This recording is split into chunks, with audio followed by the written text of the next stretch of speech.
C'est d'abord un phénomène de délitement supplémentaire de la gauche de François Hollande, le départ de Montebourg il y a 2 ans avec une politique plus à gauche, le départ d'Emmanuel Macron aujourd'hui avec une politique plus libérale. Ça signe l'épitaphe, l'échec économique de François Hollande. Mais c'est aussi un acte de liberté de la part d'Emmanuel Macron, dont on voyait, et dont je l'avais dit, il disait le soir le contraire de ce qu'il était autorisé à faire la journée au gouvernement. Et j'avais approuvé, j'avais dit que nous portions un certain nombre d'idées communes lorsque le gouvernement condamnait ses propos. Je lui avais même suggéré de venir à l'UDI. Il a choisi de créer En Marche, c'est très bien. Il incarne le centre-gauche. Il veut aussi, comme nous, éviter que 2017 soit le renouvellement de 2012. Avec les mêmes candidats, avec les mêmes acteurs qui ont échoué à gouverner ou à essayer de gouverner et qui ne peuvent pas recréer un espoir avec les Français.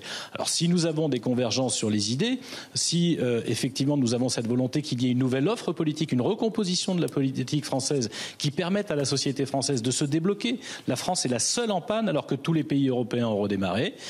Ça vaut la peine d'en parler. C'est ça le sens de ma réaction. À partir du moment où une offre politique nouvelle pourrait être créée sur la base d'un projet et pas sur la base de candidature, on pourrait enfin parler aux Français de comment faire redémarrer la France.